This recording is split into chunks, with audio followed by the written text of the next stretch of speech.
ஞாயிற்றுக்கிழமை வந்துட்டாலே நம்ம ஏதாவது ஒரு அசைவம் செஞ்சால் தான் இன்றைக்கி ஞாயிற்றுக்கிழமை அப்படிங்கிறதே இருக்குது. ஆனால் 2-3 வாரமாக வீட்டில் எதுவுமே நான்வெஜ் எடுக்கலை. சரி நம்ம கோழியே அறுத்துக்கலாம் அப்படின்னு சொல்லி தான் கோழி அறுக்கிறதுக்காக சுடுதண்ணி போட்டுட்ருந்தேன். நல்லா கொதித்ததுக்கப்புறமா கோழியை வந்து அது இறக்கிறதுக்கப்புறமா நம்ம வந்து தண்ணியில் போட்டு அமுக்கி எடுக்கணும். ஏன்னா உயிரோடு போட முடியாது இல்லையா, அதுக்காக தான் சொல்கிறேன்.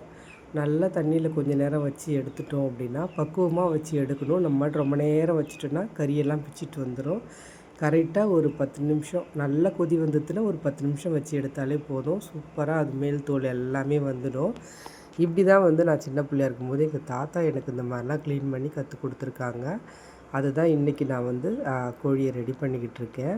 இந்த மெத்தடில் தான் நாங்கள் ஆல்ரெடி நிறைய கோழிகள் செஞ்சு வீடியோலாம் போட்டிருக்கேன். பார்க்கணுன்னு நினைக்கிறவங்க பழைய வீடியோஸ் செக் பண்ணி பாருங்கள்.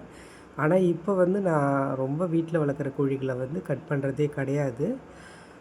ஏன்னா நம்ம வளர்க்குறோம் அப்படிங்கிறதுனால ஒன்று, இன்னொன்று வந்து இதை வந்து சேல் பண்ணால் அதில் நமக்கு ஒரு இன்கம் கிடைக்கும் அமௌண்ட்டு, அதனால் வந்து அறுக்கிறது கிடையாது. ஆனால் இந்த கோழி ரொம்ப தொந்தரவு பண்ணிடுச்சு. லெமன் மரத்தில் ஏறி ஏறி தினமுமே முட்டை போடுற வேலை தான் இவங்களோட வேலை. அதனால தான் இன்றைக்கி எங்களுக்கு சமையலுக்காக ரெடி ஆகிட்ருக்காங்க. நம்ம வந்து கேஸில் பண்ணுறதை விடவும் இதை வந்து அடுப்பு பற்ற வச்சு செஞ்சால் தான் அதோட தனி ருசியாக இருக்கும். நான் வீடியோக்கு இடையில சொல்கிறேன் எதுக்கு அப்படி டேஸ்ட் வரும், எப்படி பண்ணால் வரும்னு. கோழியை வந்து எப்பயுமே முடியெல்லாம் எடுத்துகிட்டு மஞ்சள் தடவி தான் மேல் முடியெல்லாம் பொசுக்கணும். ஏன்னா ரொம்ப குட்டி குட்டி பேபி ஹேர் மாதிரி நிறைய முடி இருக்கும். அது நெருப்பில் வாட்டி எடுத்தால் மட்டும்தான் பொசுங்கும், இல்லாட்டி அந்த முடி அப்படியே தான் இருக்கும்.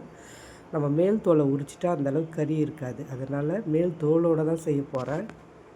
மேல் தோலோடு இருக்கும்போது தான் கறி வந்து கொஞ்சம் ஜாஸ்தி இருக்கும், இல்லாட்டி கம்மியாக இருக்கிற மாதிரி இருக்கும். அதுக்காக தான். அதுவும் இல்லாமல் தோல் ரொம்ப டேஸ்ட்டாக இருக்கும், எனக்கு ரொம்ப பிடிக்கும். அதனால் வந்து தோலை வந்து எடுத்து போட வேண்டாம் அப்படின்னு சொல்லி தான். அங்கே பாருங்கள் எவ்வளோ முட்டை இருக்குது அப்படின்னு சொல்லி. இவ்வளோ முட்டையுமே அது வேஸ்ட்டாக கீழே போட்டு தான் உடைக்குது. அப்படி உடைக்கும் போது நம்ம என்ன பண்ண முடியும் சொல்லுங்கள் பார்ப்போம். கிராமங்களில் என்ன செய்வோம் அப்படின்னா, கோழி வளர்ப்போம்.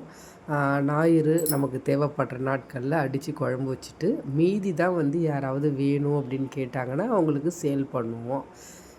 கிராமத்தில் இப்படி தான். ஏன்னா வந்து ஒரு குழம்பு செலவுக்காகன்னு போயிட்டு கறி எடுக்கிறது, காசு செலவு பண்ணுறது, அதெல்லாம் வந்து மேக்ஸிமம் தவிர்த்துடுவாங்க. ஆனால் நான் வந்து அறுக்கிறதுக்கு வந்து ஃபீல் பண்ணிக்கிட்டு நாங்கள் வெட்ட மாட்டோம். ஆனால் இன்றைக்கி வெட்டிட்டோம். கறி ஆனால் சூப்பராக இருக்கும் சாப்பிட்றதுக்கு. எண்ணெய், பட்டை, லவங்கம் எல்லாம் போட்டு வறுத்துட்டு அதுக்கப்புறம் வெங்காயம், தக்காளி, பச்சை மிளகாய். இந்த நாட்டுக்கோழி கறி வந்து நம்ம வந்து ரொம்ப கிரேவியெல்லாம் போட்டு செய்கிறத விட, வெங்காயம் தக்காளி அரைச்சி ஊற்றி செய்கிறத விடவும் வெங்காயம் தக்காளி நல்லா போட்டு வறுவலாக வறுத்துட்டு அதில் வந்து போட்டு தண்ணி குழம்பு மாதிரி வச்சிங்கன்னா ருசி சூப்பராக இருக்கும். ஆனால் காரம் கொஞ்சம் தூக்கலாக வைக்கணும். காரம் கம்மியாக இருந்ததுன்னா கவுச்ச ஸ்மெல் வர மாதிரி இருக்கும். ஃபஸ்ட்டு வந்து தண்ணி குழம்பு வச்சு எடுத்துகிட்டு மீதி கொஞ்சமாக கறி எடுத்து நம்ம கோழியிலேருந்து எடுத்தோம் இல்லையா முட்டை, அதையும் போட்டு நல்ல ஒரு வறுவல் பண்ணியிருக்கேன். ரொம்ப சூப்பராக இருக்கும். இது எப்படின்னா கொஞ்சம் தண்ணி சுண்டி வர வர அந்த வானலை வந்து ஒட்டியிருக்க மிளகாய் பொடியெல்லாம் சுரண்டி விட்டு விட்டு நம்ம வந்து வறுவலை வந்து ரெடி பண்ணணும். ரொம்ப சூப்பராக இருக்கும். ரொம்ப தீ வைக்கலை, ஏன்னா வந்து நல்லா வறுபட்டுடுச்சு. அதை அப்படியே எடுத்துகிட்டு போய் நம்ம சாப்பிட வேண்டியது தான். இந்த மெத்தடில் நம்ம வந்து கறி வறுவலாகட்டும் குழம்பாகட்டும் செஞ்சு பார்த்தோன்னா நம்ம வந்து சாதம் இன்னும் எக்ஸ்ட்ரா சாப்பிடுவோம். அவ்வளோ சூப்பராக இருக்கும் சாப்பிட்றதுக்கு. நாங்களாம் வந்து ஸ்டார்டிங்கில் நாட்டுக்கோழி அடித்து குழம்பு வைக்கும் போதெல்லாம் எங்கள் வீட்டில் அந்தளவுக்கு விருப்பமாக யாருமே சாப்பிட மாட்டோம். இப்போ சாப்பிட்றோம் அப்படின்னா நம்ம வந்து கொஞ்சம் தூக்கலாக காரத்தை ஏற்றின பார்த்து தான் அது சுருக்குன்னு நல்லாயிருக்கும் நாட்டுக்கோழி. நீங்களும் ட்ரை பண்ணி பாருங்கள். இந்த வீடியோ பிடிச்சா லைக் பண்ணுங்கள், நம்ம சேனலுக்கு சப்போர்ட் பண்ணுங்கள். தேங்க்யூ.